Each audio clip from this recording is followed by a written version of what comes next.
स्वागत है आपका मेरे YouTube channel GK special bye SP sir पे। आज हम लोग इस वीडियो में चर्चा करेंगे बिहार विधानसभा इलेक्शन 2020। इसके इतिहास के बारे में समझेंगे कि सबसे पहले बिहार विधानसभा का गठन कब किया गया था, उस समय इसकी सदस्यों की संख्या कितनी थी, अभी जो वर्तमान बिहार विधानसभा का जो चुनाव होने वाला है वो कितने फेज में होगा, और जो इलेक्शन कराने वाला जो संगठन होता है निर्वाचन आयोग इलेक्शन कमीशन, उसके बारे में समझेंगे। फिर समझेंगे कि कोड ऑफ कंडक्ट क्या होता है इलेक्शन के दौरान। फिर ये भी समझेंगे कि ओपिनियन पोल किसको बोलते हैं, ओपिनियन पोल और एग्जिट पोल दोनों में क्या डिफरेंसेस होता है। फिर बिहार में जो इलेक्शन होंगे उसमें कौन कौन से गठबंधन जो है पार्टिसिपेट करेंगे, मेजोरिटी किसको बोलते हैं, बहुमत किसको बोलते हैं, तो सभी कुछ इस वीडियो में हम लोग चर्चा करेंगे। और वो सब जो है एग्जामिनेशन पॉइंट ऑफ व्यू से इम्पोर्टेंट होगा, न कि पॉलिटिकल पॉइंट ऑफ व्यू से। मतलब ये डिस्कशन जो है, ये जो मैं आपको वीडियो बना रहा हूँ, ये कॉम्पिटेटिव एग्जाम में जो प्रश्न पूछे जाएंगे उसके लिए बहुत इंपॉर्टेंट है। करंट अफेयर्स का टॉपिक है, तो चलिए वीडियो शुरू करते हैं। वीडियो शुरू करने के पहले आपसे आग्रह कर लेते हैं कि अगर आप चैनल पे नए हैं तो चैनल को सब्सक्राइब कर लीजिए और बेल आइकन को प्रेस करके ऑल नोटिफिकेशन को ऑन कर लीजिए, ताकि कोई भी वीडियो मैं बनाऊं तो उसकी सूचना मिले। तो देखिए, अभी 25 सितंबर 2000 को इलेक्शन कमीशन के द्वारा निर्णय लिया गया कि बिहार में 3 फेज में इलेक्शन होंगे। पहला फेज का इलेक्शन 28 अक्टूबर को होगा, दूसरे फेज का इलेक्शन जो है 3 नवंबर को होगा, और तीसरे फेज का 7 नवंबर को होगा, और 10 नवंबर को काउंटिंग होंगे। इस तरह से संपूर्ण इलेक्शन प्रक्रिया जो है शुरू हो गई है। तिथि की घोषणा के साथ ही वो तिथि है 25 सितंबर से तिथि की घोषणा हो गई है।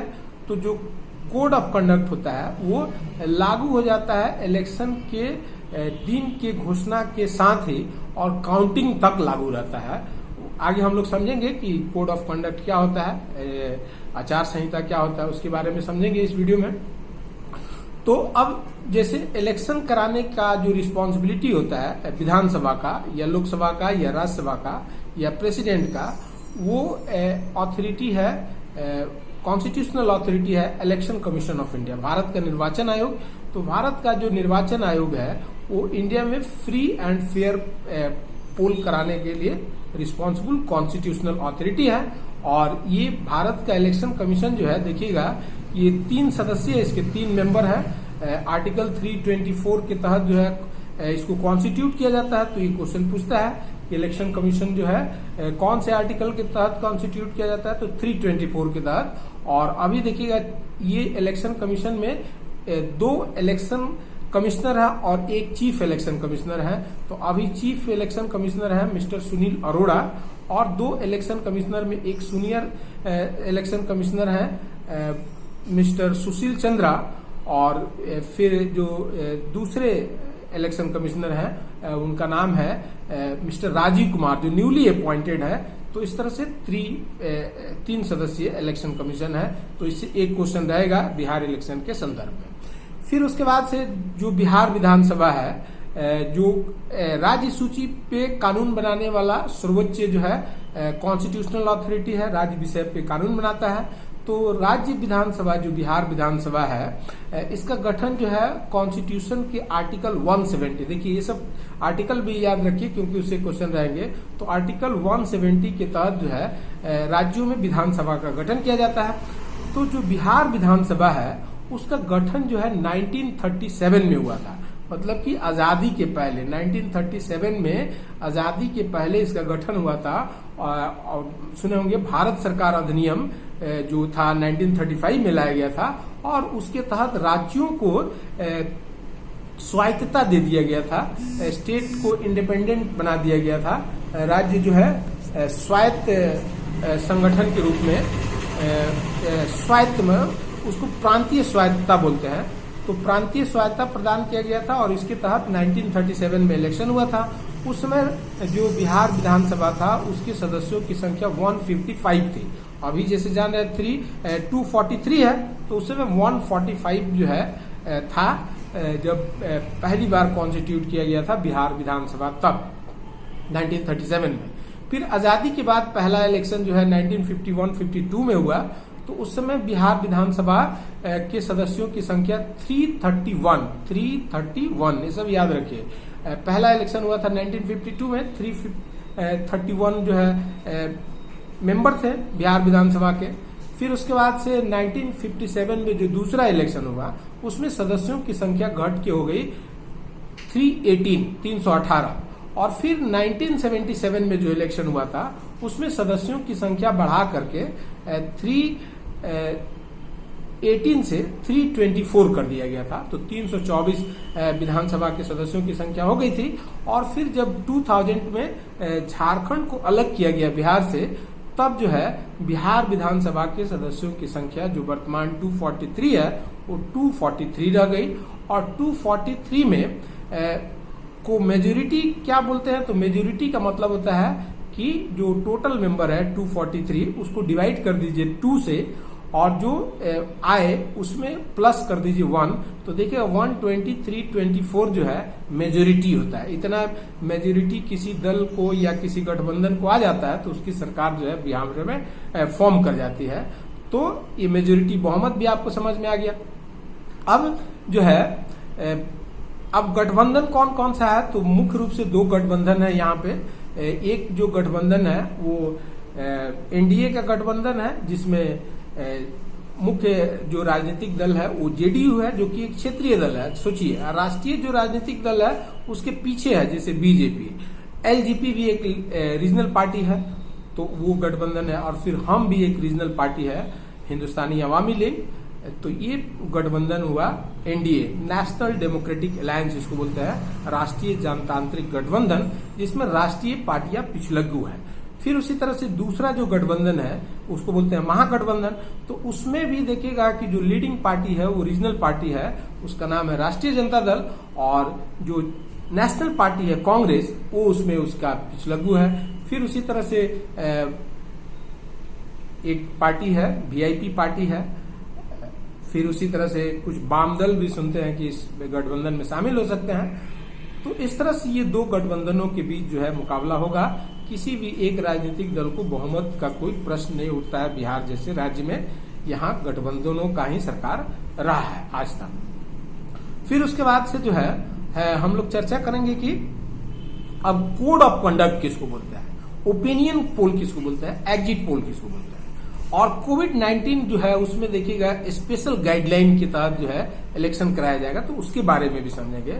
तो कोड ऑफ कंडक्ट जो है, इलेक्शन कमीशन ऑफ इंडिया जो है फ्री और फेयर इलेक्शन कंडक्ट कराने के लिए कुछ नियम कानून कायदे को जो है लागू करता है। उन्हीं नियम कानून को बोलते हैं कोड ऑफ कंडक्ट, आचार संहिता। फिर ये जो आचार संहिता है इसको लागू किया जाता है गवर्नमेंट के द्वारा, ब्यूरोक्रेट्स के द्वारा, फिर राजनीतिक दल और फिर राजनेता जो है इसको लागू करने के लिए रिस्पॉन्सिबल होते हैं। और आचार संहिता जो है चुनाव की तिथि के घोषित होने के साथ ही, जैसे चुनाव की तिथि घोषित होगी उसी के साथ ही आचार संहिता लागू हो जाता है। और जब तक जो है आपका वोटिंग का काउंटिंग नहीं होता है तब तक आचार संहिता जो है लागू होता है। तो इस दौरान जो है आचार संहिता एक कुछ नियम है जिसको कठोरता से पालन करना पड़ता है, नहीं तो दंडात्मक दंड देने का इसमें प्रावधान है। जैसे आचार संहिता की अवहेलना करने पर राजनीतिक दल या राजनेता को दंड दिया जा सकता है। और इसमें है कि कोई भी जो सार्वजनिक धन है उसका प्रयोग किसी राजनीतिक दल या किसी राजनेता को फायदा पहुंचाने के लिए नहीं किया जा सकता है। तो पहला पॉइंट ये होता है कि सार्वजनिक धन का इस्तेमाल किसी राजनेता या किसी राजनीतिक दल को फायदा पहुंचाने के लिए नहीं किया जाता है। इसी तरह से है कि सरकारी जो गाड़ी है या सरकारी जो बंगला है या आवास है या सरकारी विमान है उसका इस्तेमाल किसी चुनाव प्रचार के लिए नहीं किया जा सकता है। तो ये दूसरा महत्वपूर्ण है। फिर उसी तरह से देखिएगा कि किसी भी तरह की जो सरकारी घोषणाएं हैं, जैसे कोई भी आप वैकेंसी नहीं निकाल सकते हैं, कोई परियोजना नहीं शुरू कर सकते हैं क्योंकि उससे मतदाता प्रभावित हो सकते हैं, कोई लोकार्पण नहीं कर सकते हैं, कोई शिलान्यास नहीं कर सकते हैं। तो इन चीजों पे प्रतिबंध होता है क्योंकि इससे मतदाता प्रभावित हो सकते हैं। फिर आचार संहिता के उल्लंघन पर जो है कार्रवाई की जाती है और कठोर कार्रवाई की जाती है, उसमें कठोर दंड का प्रावधान होता है। फिर कोई भी राजनीतिक दल जाति या धर्म का इस्तेमाल जो है करके मतदाताओं को या मतदान को प्रभावित नहीं कर सकता है, नहीं तो उसको आचार संहिता का उल्लंघन माना जाएगा। तो इस तरह से ये सभी जो है महत्वपूर्ण आचार संहिता के कोड ऑफ कंडक्ट है, जिनको पालन करना राजनीतिक दलों के लिए, राजनेताओं के लिए अनिवार्य होता है, नहीं तो इसमें कठोर दंड का प्रोविजन है।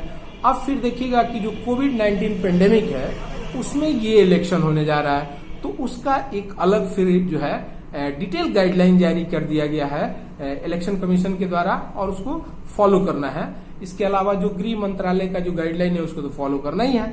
जैसे इसमें सबसे पहला है कि जो नॉमिनेशन है, जो नामांकन है, उसमें कोई प्रदर्शन, दिखावा, तामझाम ये सब नहीं होगा, बल्कि सिंपली आपको निर्वाचन आयोग के कार्यालय में जो है अपना नामांकन दाखिल करना है, और उसमें दिखावा प्रदर्शन पे रोक है। फिर उसी तरह से आप कोई प्रत्याशी है तो ऑनलाइन भी जो है फॉर्म फिलअप कर सकता है, नॉमिनेशन कर सकता है। फिर आपको डोर टू डोर जो कैंपेन होता है, तो डोर टू डोर आप कैंपेन कर सकते हैं, अपना चुनाव प्रचार कर सकते हैं, लेकिन उसके लिए आपको 5 लोगों से अधिक जो है डोर टू डोर कैंपेन नहीं किया जा सकता है, तो उसमें संख्या निर्धारित कर दिया गया 5। फिर उसी तरह से आप बड़े बड़े जो रोड शो किए जाते हैं, तो उस रोड शो में गाड़ियों की संख्या 5 होगी, केवल 5 ही जो है गाड़ी उस रोड शो में शामिल हो सकते हैं, नहीं तो कठोर दंड का प्रावधान है।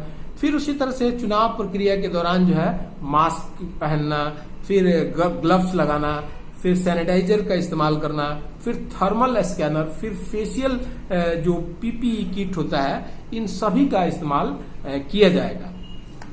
फिर उसके अलावा जो गाइडलाइन में ये बताया गया है कि ये सब चीजों का आपको अनिवार्य रूप से पालन करना है।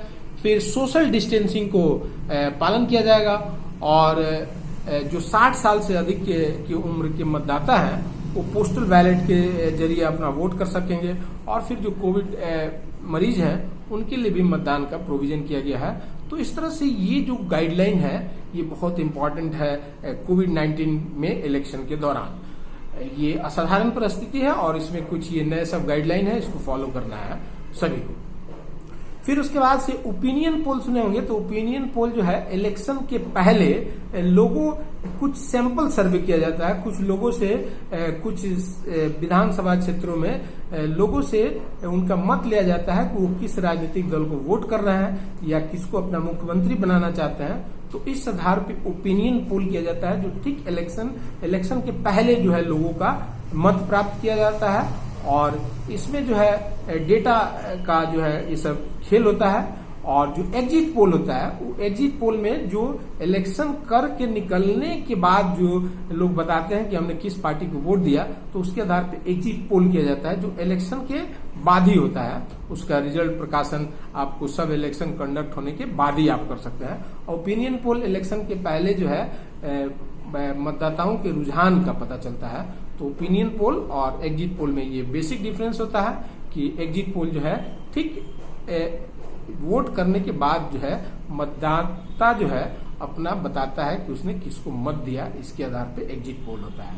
तो इस तरह से देखिएगा कि ये सभी चीजें जो है अभी चर्चा में रहेंगी और ये बहुत इंपॉर्टेंट है।